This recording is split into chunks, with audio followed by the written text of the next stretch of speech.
El audio, Lupita.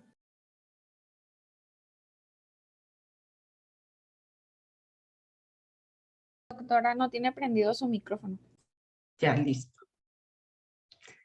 Hola, muy buenos días a todos. Estamos en la segunda mesa del coloquio del programa de Ciencias Educativas de doctorado. En esta ocasión presentarán dos compañeros. La mesa se titula Del ser y qué hacer en la educación. Y presentará en primer lugar Glenda Delgado Gastelum con el trabajo docente en Primarias Indígenas Multigrado de Baja California, un estudio mixto, y posteriormente Juvenal Tiberio Corrales Andrade con la educación como expresión humana, una discusión ontoepistémica. En este caso, lamentablemente la doctora Ana Laura Gallardo Gutiérrez no se va a encontrar con nosotros, mandó sus comentarios a cada uno de los integrantes de esta mesa a través de un audio. Ella le tocó la cita con la vacuna y pues eso no es, pues ya no la pudo cambiar lamentablemente, pero tenemos sus comentarios y los escucharemos una vez que cada uno presente, ¿no? Los vamos a hacer de manera continua y después escucharemos los comentarios.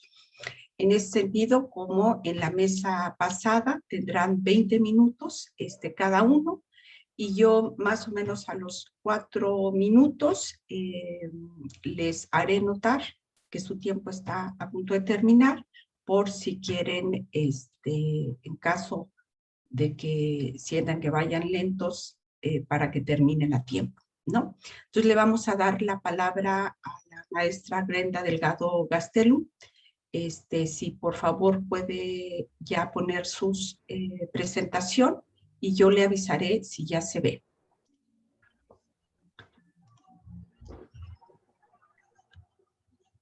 Hola. Hola, muy buenos días. Glenda, ya está tu presentación. Entonces, podemos iniciar. Muchas gracias. Con ella. Buenos días. Para mí es un gusto estar en este espacio y poder presentar algunos de los avances de mi trabajo de tesis titulado Trabajo docente en primarias indígenas multigrado de Baja California, un estudio mixto. Mi nombre es Glenda Delgado Gastelum y mi directora de tesis es la doctora Guadalupe Tinajero Villavicencio. El contenido de esta presentación está organizado en 4 apartados que ahora mismo ven en pantalla. Bien, como saben, las escuelas multigrado son aquellas donde al menos existen 2 o más grupos de alumnos de diferentes edades y que cursan distinto grado escolar, agrupados en una misma aula y a cargo de un mismo profesor. En México suelen llamarse también escuelas no graduadas, escuelas incompletas, escuelas no completas, etc. Y sí quiero insistir en esto, que la denominación multigrado alude al tipo de organización escolar bajo la cual funcionan las escuelas y que por sus condiciones pues no cuentan con un docente para cada grado escolar, no es una modalidad. Bien, la educación multigrado en México en el ciclo escolar 18-19, según las cifras más recientes, representó el 40% del total de las escuelas preescolares, primarias y secundarias de los 3 tipos de servicio. Esto es comunitario, general e indígena. Estas escuelas, tanto de sostenimiento público como privado. En el caso del nivel primaria, este porcentaje excede el 40%, es el 42% más o menos, y cuando hablamos de primarias indígenas, el porcentaje aumenta a 66%. Eso quiere decir que al menos 6 de cada 10 escuelas indígenas primarias funcionan con menos de 6 profesores. Este número de escuelas se ubican, la mayoría de ellas, el 90%, en comunidades rurales. Bien, esta es una tipología de la organización escolar que he podido hacer. Y bueno, como vemos ahora, más de una cuarta parte del total de las escuelas primarias indígenas tienen únicamente un docente para atender a los 6 grados escolares de este nivel y la otra casi cuarta parte, únicamente 2 profesores. Menos de la cuarta parte, es decir, un 23% tiene 6 profesores para los 6 grados y el resto pues se reparte en escuelas pentadocentes, tetradocentes o tridocentes. En el ciclo escolar 18-19 se registraron o se contabilizaron poco más de 12,000 docentes para atender a 250,000 alumnos más o menos. Bien, en Baja California se registró en el ciclo escolar 16-17 más de 2,700 planteles públicos multigrado entre preescolares, primarias y secundarias. Lo que corresponde a primarias son 185 y de estas 30 son primarias multigrado del servicio indígena y una tercera parte de estas son bidocentes, es decir, funcionan únicamente con 2 profesores. Bien, como sabemos, a estas primarias acuden los niños de los diferentes grupos originarios, no solamente de nuestro estado, sino del resto del país. Bien, el foco de este trabajo es el trabajo y la práctica docente que se suscita en estas escuelas. Por trabajo docente, yo retomo la conceptualización de Rodwell. Este alude al conjunto de tareas que lleva a cabo un profesor, que se refiere a los ámbitos tanto pedagógico como de gestión que se suscitan tanto en el aula como en la escuela, producidas en el día a día. La práctica docente concierne a la enseñanza y todas las formas en las que ésta puede producirse en el marco de la cotidianidad. Según Rodwell, la práctica o la enseñanza se sustenta en 5 ámbitos: en las competencias profesionales, las demandas de los estudiantes, los usos y tradiciones escolares, los intereses tanto políticos como personales de los mismos profesores y, por supuesto, que el funcionamiento escolar.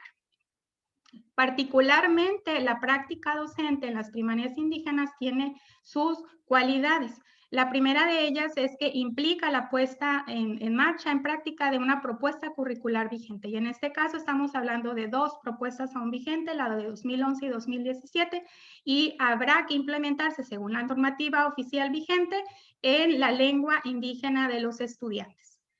La cuestión es que tanto el currículum 11 como 17 tiene una estructura graduada. Esto es, que los contenidos que contienen están organizados por grados escolares o en distintos niveles de alcance, dependiendo la etapa de desarrollo de los estudiantes, además de estar descritos en español. Como dije, la mayoría de las escuelas primarias indígenas pues insertan en contextos rurales o periurbanos con altos grados de marginación y con una lista amplia de carencias y se destacan bajos niveles de logro educativo. Además, hay que ajustarse a un enfoque muy particular, que es el de la educación intercultural bilingüe, que pone el énfasis en la formación de ciudadanos respetuosos y tolerantes de la diversidad cultural y lingüística de México, y asimismo, pues los profesores tienen el encargo, por supuesto, de hacer efectiva la prestación de los servicios de educación al que está obligado el Estado mexicano constitucionalmente y velar por el derecho a la educación básica que poseen los niños indígenas. Bien, ya existen aproximaciones a un modelo pedagógico y de gestión multigrado. Esto, si bien no son los únicos, yo retomo los propuestos por Juárez en México y Bustos en España, que se han aproximado ya a este tema y que han tratado de hacer propuestas de una construcción muy específica de un modelo pedagógico y de gestión para este tipo de escuelas y recomiendan a los agentes que se insertan en contextos educativos multigrado voltear a ver a estos aspectos: la organización del tiempo y del espacio al interior de los grupos multigrado, la organización de la enseñanza, la implementación de la evaluación, llevar a cabo actividades de vinculación entre la escuela y la comunidad, los materiales y recursos didácticos y de consulta que estén dirigidos al trabajo multigrado y las características del contexto escolar. Considerar las cualidades sociales, económicas, culturales y medioambientales que rodean a estos planteles. Bien, ya particularmente sabemos que la práctica docente indígena pues se inserta mayormente en primarias multigrado, insertas en contextos de diversidad, y bueno, ya se ha registrado y se ha reportado por Rebolledo y Rodwell que en esos contextos de diversidad pues son muchas las maneras en que los profesores construyen estrategias y adoptan prácticas para enfrentar los retos que conlleva trabajar con grupos heterogéneos y sobre todo multilingües, bajo las condiciones curriculares y administrativas impuestas por un sistema de escuelas monolingües. En este sentido, a mí lo que me interesa es identificar particularmente las cualidades que tiene la práctica docente en la enseñanza del currículo en estas escuelas e indagarlo en profundidad a fin de determinar los componentes del trabajo docente. Bien, por tanto, tengo 3 preguntas generales y asimismo 3 objetivos generales de investigación. Me centro en ellos. El primero es caracterizar la propuesta pedagógica que desarrollan e instrumentan los docentes en las primarias multigrado del servicio indígena, identificar y describir las actividades de gestión que llevan a cabo los docentes de las primarias multigrado del servicio indígena de Baja California y describir cómo asumen los docentes las condiciones de organización multigrado en la atención a la diversidad en las primarias multigrado del servicio indígena de Baja California. Bien, asimismo, tengo o contemplo preguntas y objetivos específicos. Estos son 6. Y los objetivos específicos son, pues, describir el perfil de los docentes adscritos a estas escuelas, caracterizar a los grupos de alumnos que conforman los grupos de primarias multigrado indígenas en nuestro estado, distinguir la organización de la enseñanza del currículo que efectúan los docentes de estas primarias, determinar qué elementos contextuales influyen en el desarrollo del trabajo docente y también de los alumnos de estas primarias indígenas multigrado de Baja California e identificar las tareas administrativas y enlistar los propósitos por las que se realizan y que llevan a cabo los docentes de estas primarias, identificar cuáles son las acciones que se establecen y llevan a cabo los profesores para el logro del objetivo en la atención a la diversidad. Bien, por tanto, pues he optado por un diseño metodológico que contempla la implementación de un método mixto, porque este permite la recolección y análisis de datos tanto cualitativos como cuantitativos para una mejor comprensión del objeto de estudio, que es precisamente la intención. Hemos optado por un procedimiento secuencial exploratorio propuesto ya desde Creswell, Plano, Goodman y Hanson. Y bueno, en suma, proponemos llevar a cabo el estudio considerando 2 etapas. La etapa cualitativa, y esta a su vez en 2 fases, y la etapa cuantitativa. La primera etapa de la fase cualitativa ya fue llevada a cabo.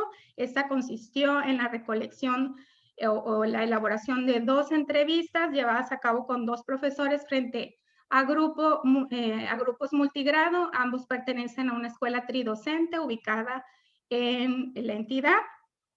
Se utilizó una guía de entrevista y los datos ya fueron analizados mediante la técnica de análisis cualitativo de contenido. Este primer análisis y estos datos sirvieron precisamente para iniciar con la etapa ya cuantitativa y con la que va a consistir en un censo en el que se va a emplear un cuestionario que ahora mismo se está trabajando, se está adaptando, y posteriormente el cuestionario se va a aplicar a todos los profesores de grupos multigrado del servicio indígena y los datos serán analizados y posteriormente regresar a la segunda fase de la etapa cualitativa, que consistirá en llevar a cabo entrevistas en profundidad a otros profesores frente a grupo del servicio indígena. Bien, este otro esquema pues sintetiza la propuesta metodológica. La etapa cuantitativa será la parte medular del estudio. Como dije, los primeros resultados pues ya fueron obtenidos mediante el análisis cualitativo de contenido. Se obtuvo un libro de categorías que fue sometido a a un análisis de confiabilidad. Se obtuvo un índice, que es el punto 65, que se considera aceptable dado que se trata de datos cualitativos. Y bueno, esos son los primeros resultados o los resultados preliminares. Para contestar a la pregunta, ¿cuál es la propuesta pedagógica que desarrollan e instrumentan los docentes en una primaria multigrado del servicio indígena de Baja California? Pues esta básicamente es aquella que se apega a los lineamientos curriculares vigentes de acuerdo a los 2 grados que atienden. No hacen distinciones. Sí se dirige o está encaminada a atender grupos diversos, dado que los estudiantes que cursan, ambos efectivamente cursan diferente grado escolar.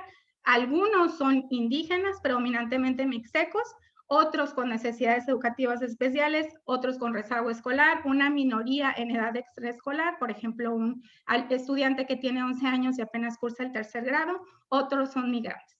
Resalta la designación de alumnos monitores, esos son estudiantes que apoyan a otros estudiantes dadas sus capacidades y cualidades, y también la atención del rezago escolar en el tiempo extendido escolar. Esto porque la escuela está adscrita al programa de escuelas de tiempo completo. La enseñanza es predominantemente en español, pero se brindan espacios para el aprendizaje y la revalorización de la lengua indígena mixteca, porque es la que se habla en la comunidad donde está esta escuela. Esos espacios refieren a encuentros deportivos, por ejemplo, o el uso de la lengua indígena en el aula con fines comunicativos. Y por supuesto que destaca la amplitud de contenidos curriculares que atienden los profesores. Por ejemplo, ellos mismos son profesores de educación física, de artes y otras cosas. Bueno, se advierte entonces que los profesores formulan y ponen en marcha tareas de enseñanza de un conocimiento que conciben legitimado y que reconstruyen la normativa oficial en correspondencia a las condiciones de las escuelas. Si bien esta escuela de los docentes entrevistados adolece de una amplia lista de recursos materiales y pedagógicos, los profesores han manifestado compartir un conjunto de creencias que asocian a su desempeño profesional y que les permite llevar a cabo ciertas acciones consideradas propias de su función y sobre todo con fines de logro educativo. Por ejemplo, hago notar cumplir con el horario y los días marcados en el calendario escolar y vestir con propiedad son cuestiones que asocian a su profesión y que consideran necesarias por hacer. Llevan a cabo prácticas inclusivas y cito, nosotros estamos trabajando sin importar quién venga, si el niño no sabe, si el niño no tiene actas, si no tiene papeles, si es del orfanato, si es de familias integradas o desintegradas. Estiman periódicamente el nivel de desempeño académico de los estudiantes mediante evaluaciones, establecen y hacen explícita una visión y reconocen y manifiestan el adeudo de su función profesional a través de balances, preocupaciones, responsabilidades, entre otros. A esto yo le llamo deber profesional. Actúan, asimismo, en conformidad con el colectivo docente. No hacen nada que no tengan acordado entre los tres docentes. De ahí que, como indica Rodwell, la práctica pedagógica es más que un conjunto de relaciones y prácticas que emergen auténticamente a partir de las condiciones escolares enmarcadas en la cotidianidad escolar. Bueno, otros resultados que pueden responder parte de la pregunta, ¿qué actividades de gestión llevan a cabo los profesores o docentes de una primaria multigrado del Servicio Indígena del Estado? Bueno, son aquellas tareas o aquellas actividades de gestión que producen respuestas concretas por parte de los profesores al asumir su tarea pedagógica e integrar a su función alguno de los encargos de la operación escolar, lo que origina determinados actos y resultados que inciden en el proceso educativo. Los profesores asumen por tanto diversos roles que no siempre se limita al ámbito pedagógico, sino también a otros que corresponden al ámbito administrativo, dispuestos o no en la normativa oficial. Destacan entre todos estos las diligencias para minorar las carencias materiales y pedagógicas. Por ejemplo, a falta de espacio escolar, y cito, aquí no se juega, no hay espacio, pues entonces se organizan eventos fuera de la escuela o encuentros con otras escuelas y utilizan espacios comunitarios para ello. A falta de libros de texto, entonces se resguardan y se reciclan libros y asimismo se suscitan diversas formas de participación comunitaria, por ejemplo el tequio o la participación con madres y padres de familia, con miembros de la iglesia de la comunidad o con organismos externos como forma para obtener apoyo psicológico. Bien, para responder parte o dar respuesta un poco a la pregunta qué tipo de tareas adicionales para la enseñanza y el aprendizaje llevan a cabo los docentes en una primaria multigrado del servicio indígena, debo decir, esta pregunta yo la tenía contemplada al inicio cuando inicié con el análisis cualitativo de contenido y bueno, a partir de todo ese ejercicio pudimos hacer un cambio en la pregunta 3 que ya presenté ahora. Parte de estas tareas adicionales para la enseñanza y el aprendizaje, pues son aquellas que dan forma al trabajo docente y que implican la articulación de la tarea pedagógica con el contexto situado, categoría de rol. Sí, sobre todo aquellas que enfatizan, se llevan a cabo acciones o tareas que producen el reconocimiento o alguna opinión de parte de diversos agentes de la comunidad y que exhiben cierto efecto de la escolarización. Por ejemplo, se consideran para ello las particularidades de los habitantes o miembros de la localidad donde se ubica la escuela y que dan lugar a diferentes prácticas. Si los estudiantes son llevados por sus hermanos a la escuela, bueno, estos llevan a sus hermanos muy temprano a la secundaria, después salen de esta secundaria para llevar y dejar a los hermanos en la primaria y posteriormente se regresan. En este acto que se da de manera natural en la comunidad, los profesores llevan a cabo ciertas prácticas para resguardar la seguridad tanto de uno como del otro.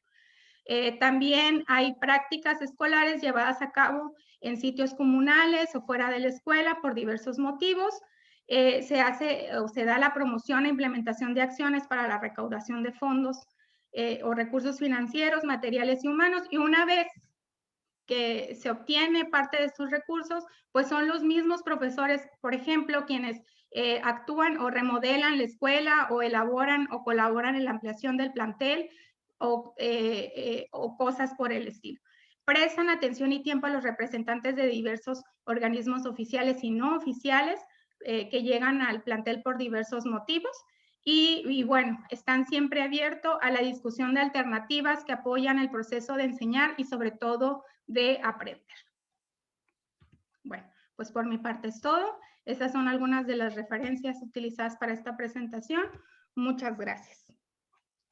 Muchas gracias, Glenda. Ya no te marqué el tiempo porque vi que ibas casi sin respirar, pero muchas gracias por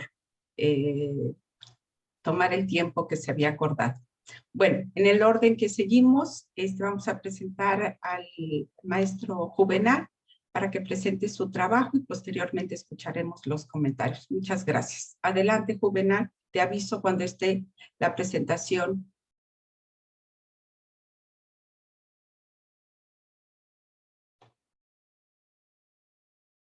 Juvenal, ¿sí estás por ahí?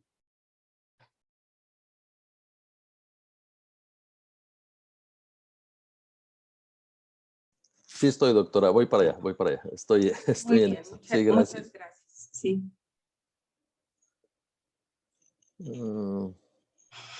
¿Dónde está? ¿Dónde está?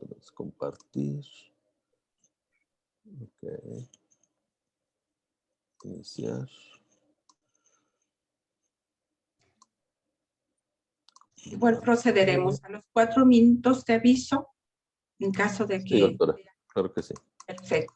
Muchas gracias. Ya se ve. Creo que ahí estamos. Adelante. Sí, ahí estamos. Bien.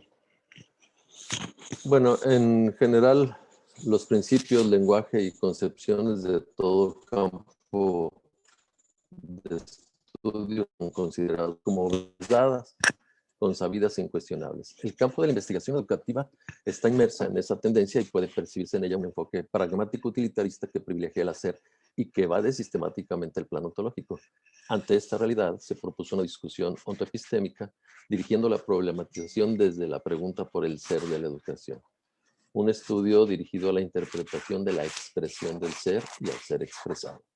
Presento además un planteamiento, además de este planteamiento del estudio, algunos resultados preliminares de la experiencia del encuentro con 3 de los autores propuestos, Lao Tse, Heráclito y Heidegger. Sea cual sea el campo de estudio, se utilizan conceptos y enfoques de intelección que son tomados como verdad universal, al ser validados por las instituciones. Así, en el campo educativo puede percibirse que la noción de educación es asumida como algo innegable, familiar, obligado y consabido. En su misma conceptuación se puede percibir el rumbo u orientación que se da entre el ser y el hacer, es decir, su dimensión ontoepistémica. Desde el significado generalizado de la educación como formación, toda práctica, estructura, normatividad y política resulta justificada y plena de sentido al ser una forma de pensar determinada por y para el funcionamiento del sistema. Una racionalización dirigida hacia la actividad o el hacer práctico, pero que ha descuidado el cuestionamiento sobre el ser o porqué de la educación, principalmente desconcepción, es decir, las razones por las que ésta puede o no llegar a pensarse y cuestionarse. Cuando se privilegia el hacer, la mayor atención se dirige a la formación de ciudadanos de manera que piensen y actúen de acuerdo con el modelo instituido, con un enfoque prescriptivo desde el deber ser. Esta inercia evasiva del plan ontológico parece ser resultado del convencimiento de que con la proclama reiterativa de cómo y qué hacer, se cumple con lo requerido, aunque nunca se sepa ni se cuestionen sus razones. Un enfoque normativo en el que suele desecharse todo aquello que no cumpla con los protocolos institucionales, limitando el conocimiento a su propia medida y con esto empobreciendo el papel de la teoría. Los efectos de este enfoque pueden percibirse en las temáticas y desarrollo de las investigaciones en el campo educativo como una conformación inercial al sistema, el eclipse de concepciones importadas y la escasa producción teórica desarrollada en el país. En lugar de propiciar e influenciar la gestación y desarrollo de nuevas teorías y alternativas de intelección, la teoría ha sido dirigida convenientemente a legitimar el discurso institucional o bien a mantener el status quo posicional y del campo, según Gómez y Di Caudo. Tanto que los mismos investigadores del campo de la educación proclaman la carencia de razonamiento crítico y creatividad para la producción de investigaciones teóricas, según de Alba. Tal vez hemos sido adiestrados para funcionar como recursos humanos, meras piezas del engranaje productivo, según dice Millán, o como dice de Alba, nos hemos formado para dar respuestas, no para plantear preguntas, para aprender los conocimientos existentes y no para producir conocimientos nuevos, para adaptarnos a la sociedad y no para imaginar una nueva sociedad.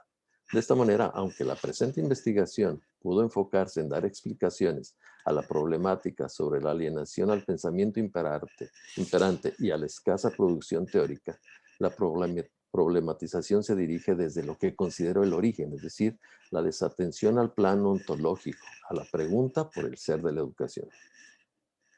Cambiar el sentido en el estudio de la educación puede permitir una visión diferente. Por ello, en esta investigación se parte de la convicción de que hay diferentes maneras de pensarla, formas de percepción de la educación y lo educativo más allá de su carácter formativo normativo. Esta busca la emancipación intelectual y el desarrollo de las facultades humanas como oportunidad y posibilidad de realización, la expresión de sí, según Blanco y Esquivel.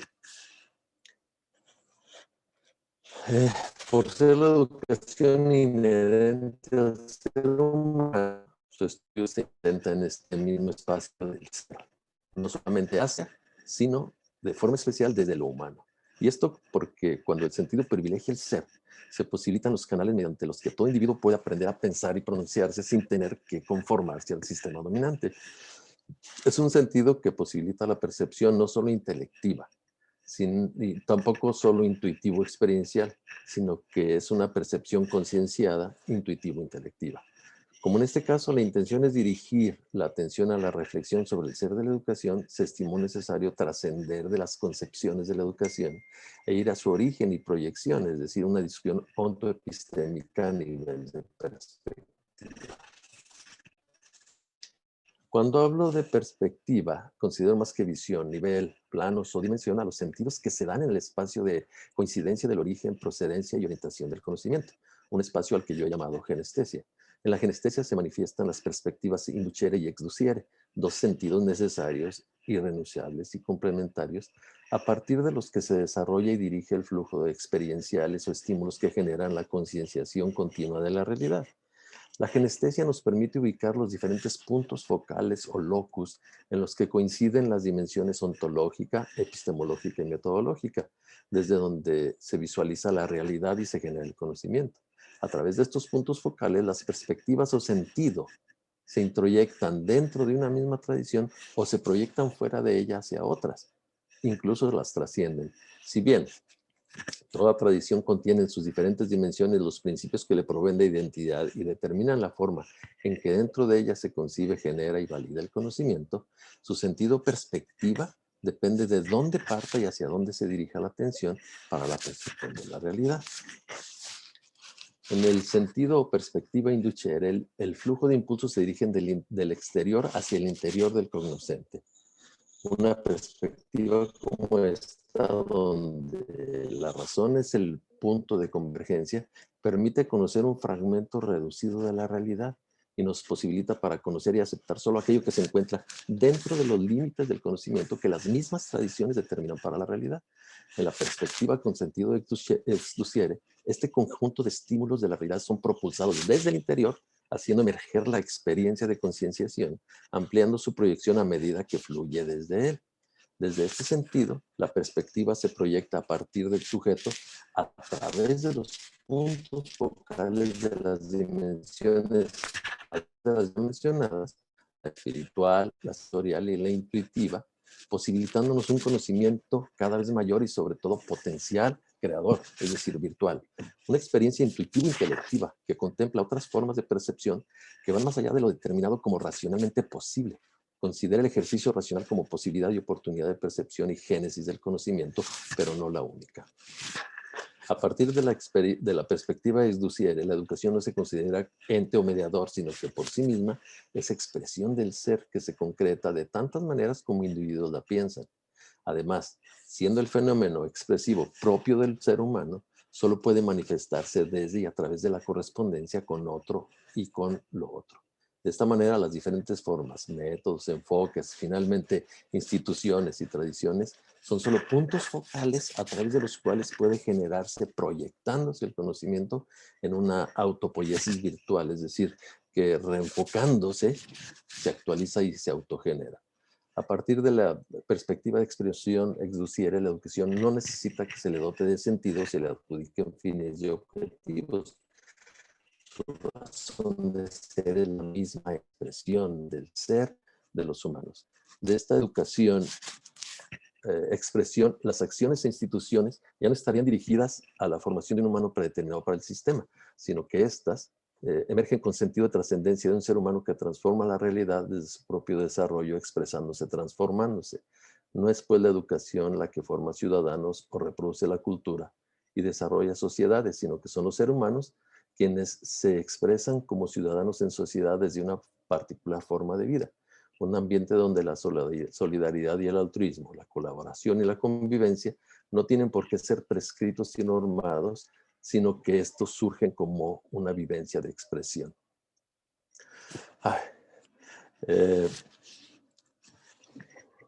Me pareció necesario, por tanto, identificar los elementos genésicos de la perspectiva de expresión, de manera que puedan posibilitar una concepción alternativa de la educación.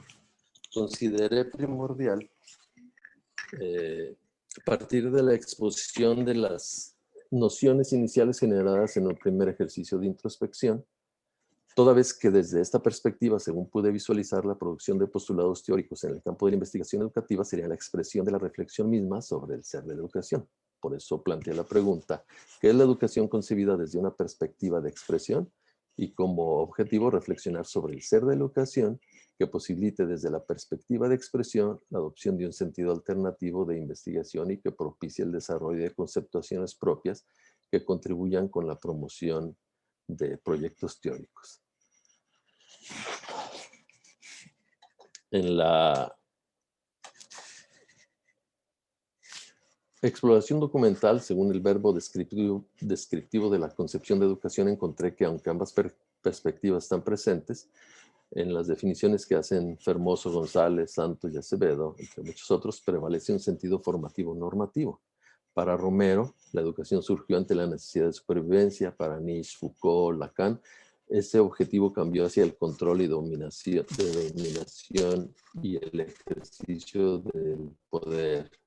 Según la idea de Hegel y desde la visión de Feldfeber y Olivera, las prácticas institucionalizadas se convierten en estructuras destinadas al control social para la producción. Lo que podemos observar es que estas últimas tienen una aceptación del enfoque educación-formación, aunque con un agregado de sujeción.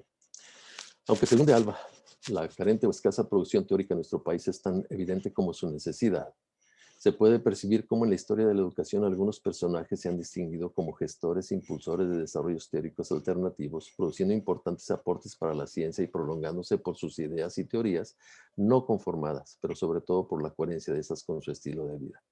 Una forma de vida donde se expresa el ser y desde el cual el ser humano se comparte. Una forma de discipulado que busca aprender en comunión. Este enfoque es el sentido que asuman las posturas que proyectan desde las tradiciones de Lao Tse en China, Heráclito y Sócrates en Grecia, la tradición india de Contagore, o bien desde el inconformismo de Boschetti, Montessori, o las miradas liberacionistas de Nietzsche, Radiz, en América Latina, Mantovani, Pablo Freire, entre muchos otros autores.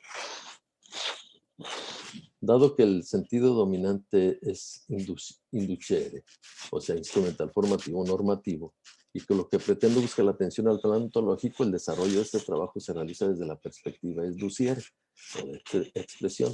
Se elige esta perspectiva porque no busca ni la controversia ni la descalificación, sino que por el carácter crítico de su potencialidad contempla la armonía entre ambas perspectivas. Un pensamiento ontológicamente abierto que lleva implícito el atributo de interpelación que busca completarse y expresarse. Un pensamiento que desde su esencia y su mismo espacio virtual intenta posibilitar la actualidad ontológica de la libertad humana. Desde el inducere es necesario establecer un método tanto para el acercamiento como para el análisis, mientras que desde el induciere, partiendo del sujeto mismo, no requiere distanciamiento y la expresión de sí es la herramienta analítica que genera conocimiento, es decir, la expresión es al mismo tiempo el conocimiento generado y la herramienta de análisis. En la perspectiva induciere tampoco hay criterios de validación, sino solamente rasgos de autenticidad, dado que en la expresión de los seres no hay falsedad, sino solamente hay expresión o no la hay.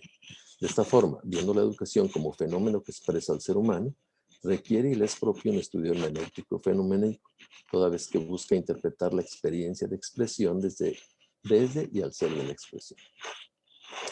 Hermenéutico por dirigirse al estudio e interpretación del logos o ser expresado en su actualización, y fenoménico por cuanto esa misma manifestación o expresión del ser es el fenómeno del que se desprende todo pensar y actuar.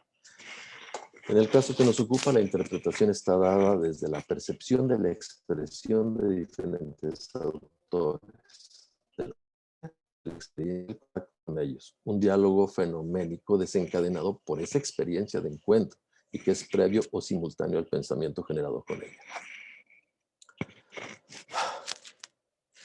Tuve que buscar una estrategia metodológica adaptable que desde una perspectiva de intelección ontológicamente abierta sirviera como plataforma virtual, perceptivo-creativa, mediante la cual expresara mi vivencia o experiencia de percepción desde, en y a través de la investigación. Una percepción de las expresiones del ser en la realidad que desencadenan reacciones espontáneas, como en la excitabilidad de los seres vivos, respuestas que involucran una concienciación intelectiva, donde de ser una sensación de certeza como una corazonada, pasa al desarrollo de un proceso de pensamiento intencionado y dirigido a comprender y armonizar la propia expresión con aquella que le produjo el estímulo. La estrategia metodológica que se ha configurado para esta investigación se proyecta en 3 momentos: exploración, excitación y expresión. La exploración se refiere a la observación preliminar desde una revisión exploratoria, empírica o documental, y posteriormente frente a diferentes autores. La excitación habla de la percepción del estímulo, del fenómeno mismo, de la experiencia. La expresión, por su parte, se refiere a la descripción de la concienciación de la experiencia, que al ser percibida se problematiza interpretándola y actualizándola. En un primer momento como anteproyecto y posteriormente como avances, como un reporte de investigación, incluso tesis, ¿no? La expresión preliminar la he vertido como proyecciones virtuales y en un intento de desapropiación teórica como ideas y preconcepciones generadas durante la exploración, la excitación, del encuentro intencionado con los autores, se han y se habrán de generar nuevos cuestionamientos y concepciones, la exploración-excitación, para actualizarse en una nueva experiencia o fenómeno que se repite potencialmente.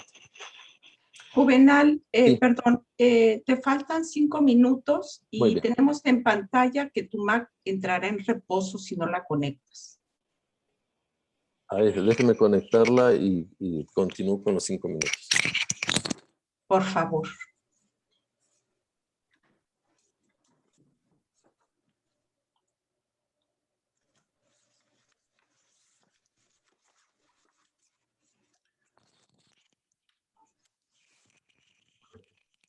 Ok, continúa. Ya no sé dónde me quedé, pero bueno. Ok, Para la revisión documental dirigida se han propuesto fragmentos de Lao Tse, Heráclito, Sócrates, Tagore, Heidegger, Boschetti, Montessori, los que había nombrado. No se busca comprender los textos en sí mismos, sino que desde la experiencia del encuentro entre los dialogantes y mediante una confrontación constante en el diálogo entre la experiencia y la conciencia de esta, percibir el ser expresado de los autores. Este diálogo se establece como la brújula o vigilancia epistemológica que más que marcar el rumbo a seguir va dando cuenta de la ruta seguida. Ok. Algunos resultados. Bueno, de la experiencia del encuentro con lo que considero el ser de Lao Tse, Heráclito y Heidegger, rescato su coincidencia en que la conciencia del ser es una experiencia vivencial relacional, intuitiva intelectiva, o intuitiva intelectual, perceptivo expresiva y que por tanto no puede ser traducida a la sola razón. Heidegger dice es un presentir intuitivo, una actitud y una experiencia trascendente. Dice Sublet, una forma de vida compasiva y tierna, dice Láscaris cuando habla sobre Heráclito, insaciable en su vacuidad e inagotable en su manifestación. Es decir, son cualidades que le permiten incluir sin distinciones y actuar sin limitantes por su naturaleza virtual, generadora y potencial.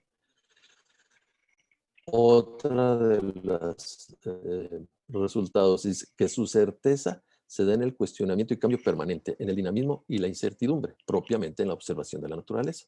En la ciencia se busca respuesta a las preguntas desde las certezas, mientras que en la percepción de que hablan estos autores, siendo ajena o estar alejada de prejuicios, se hace un llamado permanente al cuestionamiento, un preguntándonos, diferente al pensamiento de la representación, que es lo propio de la razón, un pensamiento que se propone fines y establece reglas. Según Heidegger, un mundo uno y común donde sucede lo que nos esperan, porque si no se espera, no se encontrará lo inesperado, pues el ente es imbuscable e impenetrable, según Heráclito.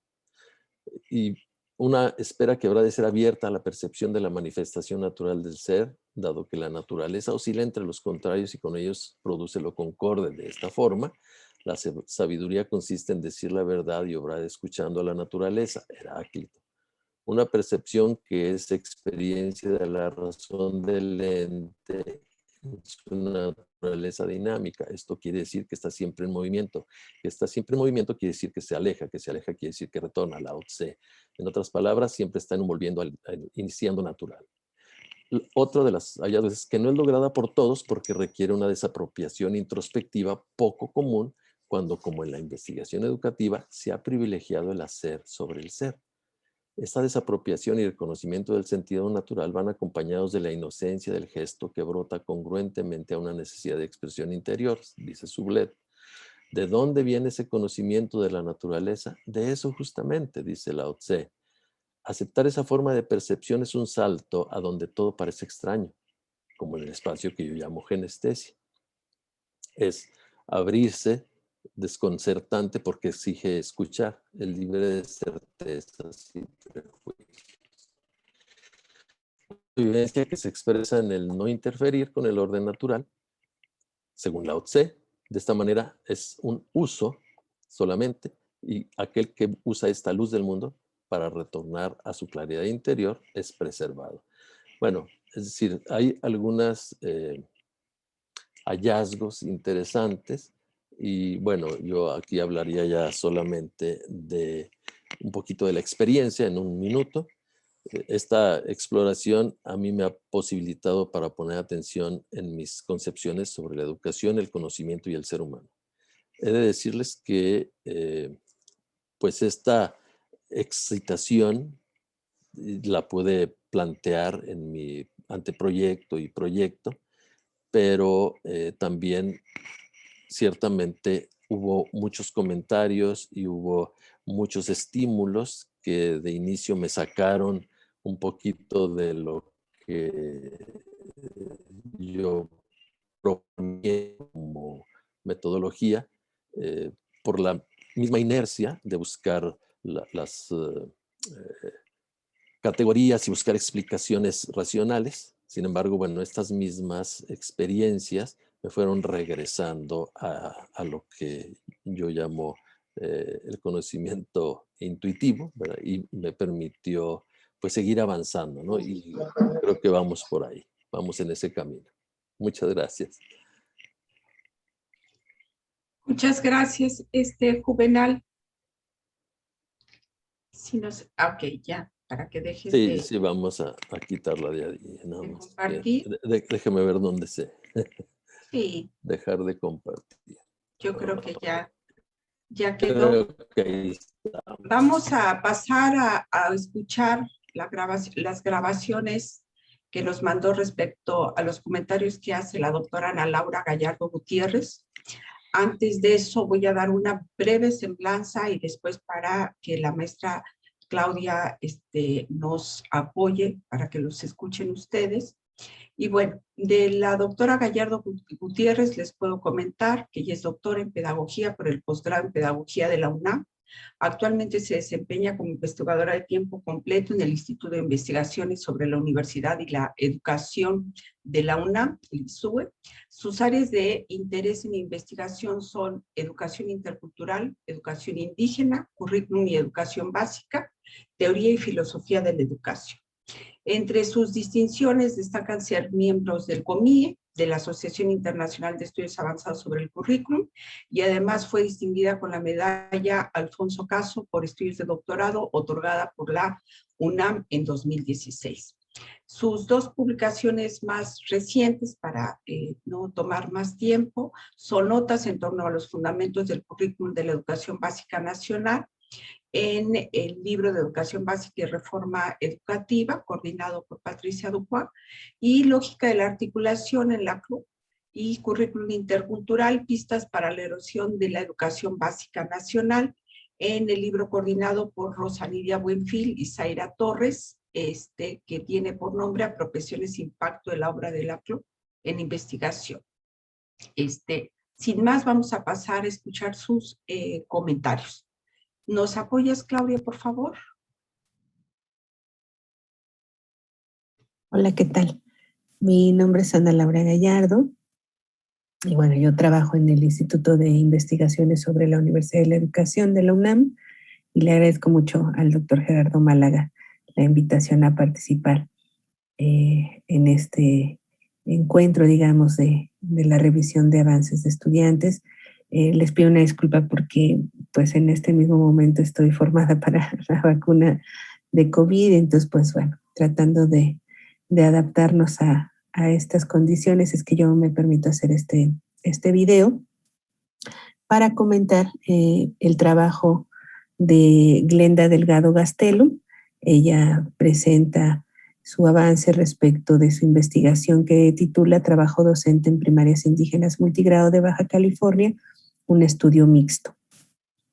Bueno, a mí me parece un trabajo muy estructurado. Considero que hay mucha claridad respecto tanto de, digamos, el marco de discusión, el problema, el campo problemático, incluso el objeto de estudio de la investigación. Y bueno, considero que en ese sentido pues hay una propuesta muy sólida de trabajo a nivel metodológico incluso. Yo en ese sentido creo que Borda.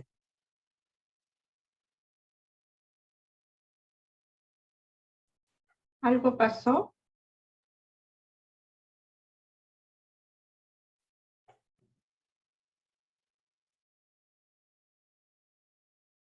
Una disculpa, un Sí. segundito. Gracias, Claudia. Perdón.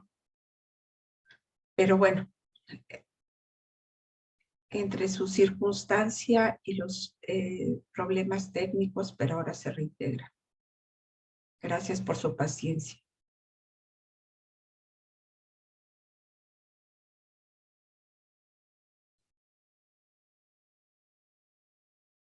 Hacia los indicadores, digamos, o los puntos de abordaje, desde como yo lo entiendo, de la investigación, de la cuestión, digamos, ya más sobre el objeto de estudio o estas definiciones que se trabajan en dos cuadros a manera de tablas de preguntas y objetivos.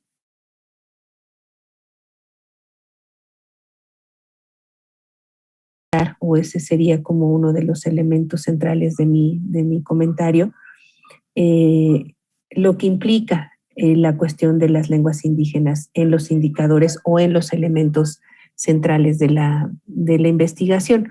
Es muy claro la noción de prácticas pedagógicas desde Elsie Rockwell y luego cómo se despliegan en términos justo de las decisiones, yo le llamaría, de los docentes frente al contexto y cómo interactúan, digamos, estos distintos elementos para describir justamente las prácticas. Eso creo que está muy claro. Lo que sí me parece importante incorporar, que bueno, eso evidentemente sería un aporte muy interesante pues a este, digamos, acervo que Elsie Rockwell ha ido conformando como visión, digamos, sobre la etnografía educativa, lo que implica, digamos, hablar de estos elementos de la práctica en contextos indígenas. Es decir, en estas dos tablas que decía yo hace un momentito, en donde están las preguntas y los objetivos, ¿no? Digamos, se describe la propuesta pedagógica, qué actividades de gestión llevan los docentes, cómo asumen la organización multigrado, ¿no? Y después se viene en una segunda tabla el perfil, los grupos de alumnos, la organización de la enseñanza del currículum, determinar qué elementos contextuales influyen.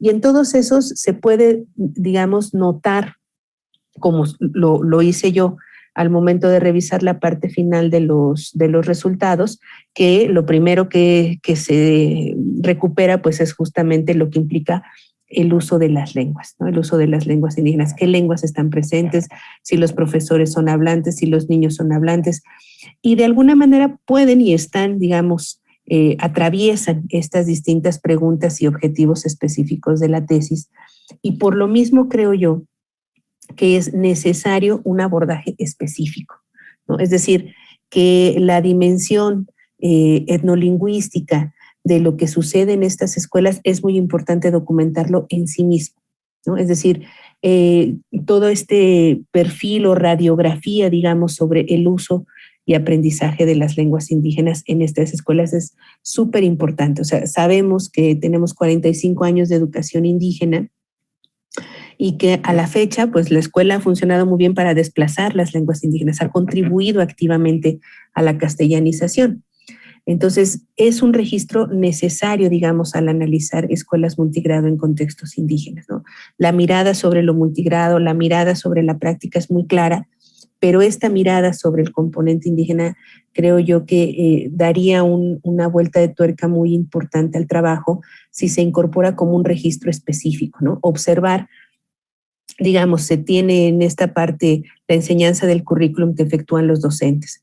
Bueno, sabemos que existe una asignatura de lengua indígena y evidentemente pues habrá que ver qué sucede, si se imparte, si no se imparte. Pero más allá de eso está entonces si los niños son hablantes, si platican en el recreo, eso qué tiene que ver en términos del contexto y la convivencia, cómo se desarrolla, digamos, en función de otros factores que también están contemplados para observar en la tesis, ¿no? Yo creo que el asunto, insisto, de la cuestión lingüística tiene que ser un registro en sí mismo, ¿no? Más allá de que esté tejido, se entiende que está tejido en los otros, pero por la naturaleza del objeto de estudio, es decir, son primarias indígenas multigrado, ¿no? Entonces, ese es un primer elemento porque nos ayudaría mucho a entender justo cómo sigue operando la castellanización en nuestro país. Es una política del siglo pasado y sigue funcionando. Y entonces ahí justo da pie para pensar en todos los procesos de discriminación y racismo que intervienen en la conformación de la práctica educativa, de la práctica docente con los maestros con los que se piense trabajar, incluso en ellos mismos, ¿no? En el sentido de si ellos son también migrantes, si la situación, digamos, sociolingüística de ellos mismos, que se plantea en algún momento, insisto ya en esta parte de los resultados finales, que creo yo, insisto, que puede ser o debería de ser un punto de abordaje específico aunado a estos que ya se tienen, ¿no? Y tal vez puede ser articulado o uno en sí mismo, no necesariamente tiene que ser separado. Un registro que creo yo que, insisto, no tendría por qué haberlo propuesto, digamos, en la etnografía educativa, etcétera, pero hay un registro muy interesante que tiene que ver con el conflicto epistémico. sobre todo justamente en estos puntos de abordaje o indicadores que la tesis plantea hacer respecto de la enseñanza, digamos, en el currículum, ¿no? Y en el de los contextos, ¿no? En el punto 4. Es decir, cómo los contenidos nacionales, que son los mismos, no hay en ese sentido, es otra discusión, ya iba yo a empezar con otra discusión sobre el currículum, pero no. El objetivo, digamos, o lo que me interesa centrar, es que esta dimensión del conflicto epistémico se manifiesta entre, digamos, el contexto de los estudiantes, el concepto de los alumnos, las alumnas, del profesor, y sobre todo cuando tenemos presente distintas lógicas de construcción del conocimiento. Es decir, por ejemplo, las orientaciones en matemáticas sobre norte-sur, sobre los 4 puntos cardinales, etcétera, que se confrontan, digamos, con los contenidos de matemáticas, por ejemplo. Y allí, ¿cómo se resuelven? Muchas veces los maestros ni siquiera son conscientes de esos conflictos epistémicos, ¿no? Porque, digamos, la homogenización, esta visión monocultural de los contenidos, pues ni siquiera lo contempla. Pero algo pasa con los niños. Entonces, ¿qué es lo que sucede con ellos en términos justo de enfrentar dos saberes con dos lógicas de construcción distintas, las de las ciencias escolares y las de las culturas originarias? ¿Qué pasa ahí en esos choques? Y yo creo que en ese sentido el registro más sutil para detectar eso, evidentemente es la observación, en fin, pero también tiene que ver con cómo el docente asume esos muchas veces se manifiestan como problemas de aprendizaje, ¿no? O como que en las lenguas es justo, ¿no? Muy común, porque pues si el maestro no es hablante y el niño no habla español, pues entonces evidentemente eso implica muchos obstáculos, digamos, la escuela se levanta como sus muros para no permitir que esos niños puedan avanzar, ¿no? Y se les clasifica con problemas de aprendizaje y todas estas barbaridades que siguen sucediendo en el siglo XXI. Entonces, creo yo que estos dos registros, ¿no? De la cuestión sociolingüística y de la cuestión epistemológica, insisto, creo que la epistemológica podría estar bordada dentro de la cuestión de la enseñanza del currículum y el contexto, no así la cuestión del uso y trabajo con la lengua indígena. O sea, yo creo que es muy importante denunciar si no se enseñan las lenguas indígenas porque está mandatado en las leyes, porque ahora, como bien ya lo dice el trabajo de Glenda, pues hay toda una legislación que arropa, digamos, una visión intercultural, plurilingüe, etcétera, de la educación. Y bueno, pues lamentablemente eso no quiere decir que se concrete en la realidad, ¿no? Entonces, desde mi punto de vista, ese sería mi comentario. Insisto, yo añadiría, por decirlo así, a una estructura muy sólida, muy pertinente del trabajo. Creo que es un planteamiento muy claro y muy viable. Muchas felicidades a Glenda. Y pues bueno, muchas gracias a ustedes por la escucha. Hasta luego. Bueno, entonces continuaríamos con el segundo, Claudia, por favor. Claro que sí.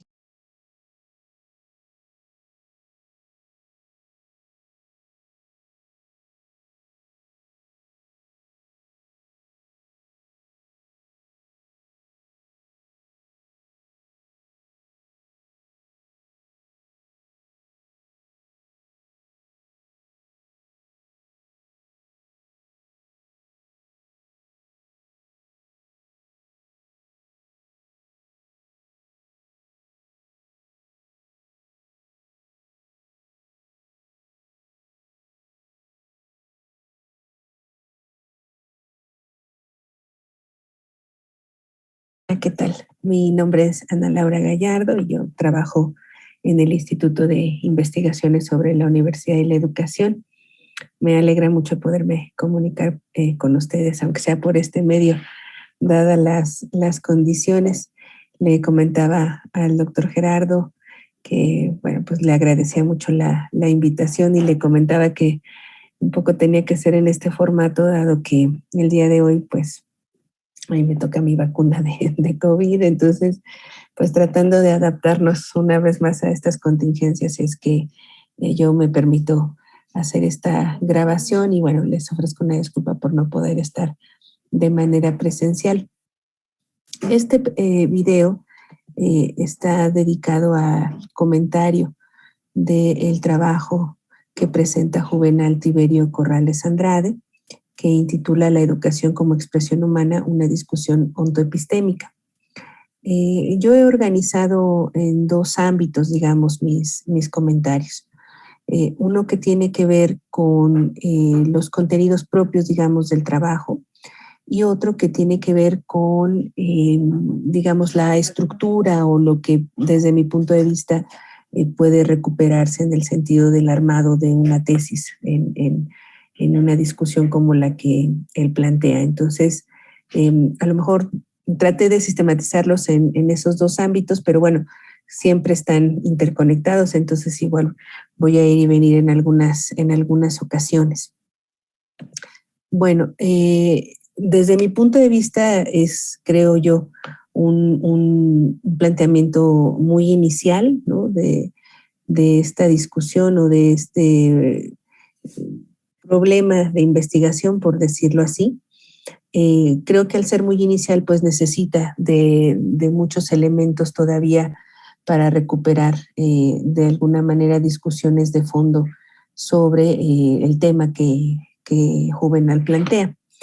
Respecto, digamos, de esta estructura que se avisora en el documento respecto de su tesis, considero que es importante hacer notar distintos planos y niveles, como él mismo lo manifiesta en algún momento, en la distinción, digamos, de los componentes de una tesis.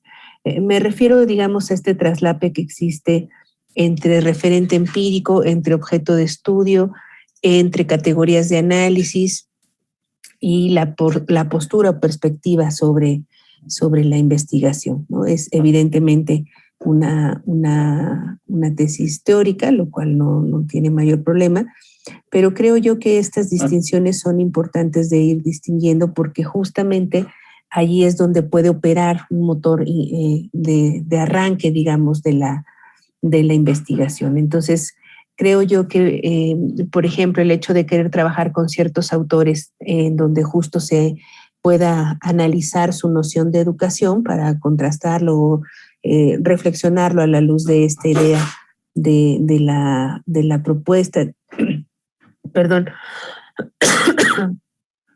que hace el alumno en esta idea, no, porque la estoy buscando, de la genestesia, ¿no? Y en consecuencia de la exducere como metódica, digamos, de análisis, creo yo que justo hay que organizarla así, ¿no? Es decir, pareciera que la perspectiva, digamos, de la investigación es esta de la genestesia, pero luego se alude, por ejemplo, a la hermenéutica y a la fenomenología, y luego a los autores. Entonces, yo creo que hay que ir haciendo como una distinción de estos distintos elementos, ¿no? Si es, digamos, esta categoría de genestesia desde donde se intenta plantear la investigación, creo yo que necesita un desarrollo importante, no solo en términos, digamos, del propio desarrollo que Juvenal presenta, que es muy interesante, sino desde los referentes que pueden ayudar a entenderlo, ¿no? Es un planteamiento que desde mi punto de vista está muy confuso todavía. Hay que desarrollarlo, hay que tematizarlo mucho más, y es endeble en la medida en que tampoco tiene, digamos, como un asidero o referencias de dónde se inspira Juvenal para poder plantearlo. Entonces, yo creo que esta primera distinción entre la perspectiva de la investigación y ¿no? los marcos de intelección, las categorías de análisis, etcétera, es un primer elemento que no está claro en el trabajo. El segundo es esta distinción entre referente empírico, que pueden ser estos autores, es decir, que sea una tesis teórica no quiere decir que no tenga un referente empírico, ¿no? Quiere decir que no hay una recogida de datos, etcétera, pero hay en ese sentido un corpus de la investigación. Y entonces, en ese corpus sería muy interesante observar cómo es que entonces se entiende esta discusión por la noción de educación. ¿no? Y yo creo que ahí pues hay también como elementos importantes a retrabajar. Cuando el título dice como expresión humana, ¿no? Pues digamos no es una discusión ontoepistémica, digamos al lector, por lo menos ya en términos de una tesis de maestría,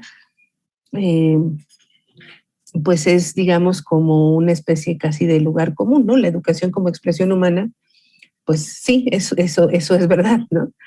Entonces, ahí yo creo que es importante preguntarse o plantearse qué de eso quieres saber, ¿no? Ahora, más adelante en el texto manifiestas una inquietud por saber entonces cómo es que se ha ido planteando esta noción, porque hace falta investigación, porque no se trabaja, digamos, de manera frecuente, etcétera, cosas que pueden justificar muy bien del asunto. Pero ¿qué de esa problemática interesa? Es decir, la organización de ese corpus de información, etcétera, frente a qué problema de discusión, ¿no? Porque lo que hay, desde mi punto de vista en el texto, pues es un recurso, digamos, común, es común y habría que reconstruirlo en el sentido de ubicarse más en un nivel deontológico, es decir, el trabajo muestra que interesa saber la educación como expresión humana desde esta perspectiva de la genestesia, etcétera, porque hay que decir cómo debe ser la educación. Y ahí creo yo que justo entra una discusión muy fuerte que el mismo texto plantea, que además me parece muy interesante, la pregunta por el ser de la educación, no por el deber ser de la educación. Entonces, es una tentación muy recurrente, no es una cuestión, digamos,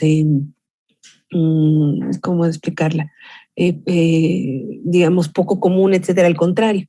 Es decir, los trabajos de investigación muy al inicio, pues siempre tienden, digamos, a esta búsqueda del deber ser, básicamente porque el ser de la educación en su naturaleza, evidentemente tiene un registro del deber ser, que es la posibilidad de futuro y de utopía. Pero entonces, si nosotros vamos a plantear una investigación desde la descripción como Juvenal intenta hacerlo, pues entonces tenemos que preguntarnos por el ser ahí de la educación, justo retomando el mismo Heidegger que plantea él, ¿no? Entonces creo yo que el problema, el campo problemático es más o menos claro, ¿no? Pero el problema de investigación, ¿no? El problema de lo que será en un futuro su propio objeto de estudio, pues es todavía, digamos, como que hay que distinguirlo, como que hay que explicitarlo, ¿no? La pregunta que plantea Juvenal es, ¿qué es la educación concebida desde una perspectiva de expresión? O sea, eso es una propuesta, por lo que ya se ha dicho que expresión y exducere están justamente en esta posición, digamos, teórico-conceptual de Juvenal, o dentro de esa discusión, ¿no? ¿Qué es lo que hay sobre la educación? No sé si me explico, son dos planos, ¿no? Un plano tiene que ver con la descripción, con el ser ahí de la educación, en estos distintos autores, en Sócrates, en Lao Tse, etcétera, ¿no?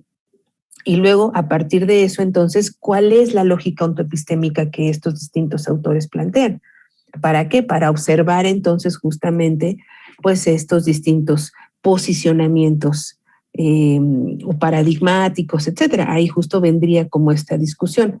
Pero eso se advierte poco en el trabajo porque, insisto, hay como una confusión en los elementos de los componentes de la investigación. Claro que, por supuesto, él advierte que son nociones iniciales, ¿no? Yo lo que creo es que justo esta parte hace falta como retrabajarla de manera fuerte, no tanto sí en seguir desarrollando esta idea del exducere, etcétera, pero sobre todo desarrollando el objeto de estudio. O sea, creo que eso es un elemento fundamental porque las preguntas de investigación, insisto, no están referidas a un objeto, sino están referidas a lo que debe ser, ¿no? A lo que debería ser la educación desde un punto de vista de la genestesia y desde el exducere, etc. No hay algo que interrogue en este caso un corpus de la investigación desde mi punto de vista. Entonces, creo que eso es importante. Ahora, respecto a los contenidos en sí mismo, un poco me iba adelantando a esta idea de ubicar las categorías de genestesia, inducere, exducere. Si son de una autoría propia, está muy bien. Digo, yo creo que es muy interesante el planteamiento como parte de la propuesta de Juvenal, pero sí sería necesario entonces desde dónde te inspiraste, eso qué elementos tiene, porque eso implicaría un análisis ontoepistémico. O sea, si la genestesia es un multiverso, ¿no? Entiendo el sentido, por lo menos en Morán o después en Trueba, etcétera, ¿no? de la categoría de multiverso, pero eso implica entonces justo que hay distintas lógicas de construcción del conocimiento, en este caso sobre la educación. Si eso es lo que interesa indagar en Sócrates, en Lao Tse, etcétera, bueno, ¿desde qué punto de vista? Si es entonces lo de los investigadores, ¿no? Si es hacer preguntas, entrevistas a los investigadores para analizar sus conceptos de educación en contraste con esta noción predeterminada de exducere, pues también ahí hay como un problema, digamos, por la pregunta descriptiva o por el ser ahí de ese problema de investigación, ¿no? Entonces no queda claro el papel que tiene la revisión de los autores. Luego se dice, bueno, las entrevistas a los investigadores. Entonces ahí creo yo que hay como, insisto, esta necesidad de hacer una distinción. La estrategia metodológica, por otro lado, pues rompe un poco con esta idea que viene respecto de las entrevistas, etcétera, ¿no? En donde de alguna manera hay como una especie de salto, digamos, ¿no? Entre lo que se piensa hacer y luego cómo se puede ir operativizando, que es finalmente la razón de ser de una metodología. No quiere decir que no tenga una fundamentación, una visión teórico-conceptual, pero falta justamente entender las mediaciones entre eso que se piensa y cómo se puede operar, ¿no?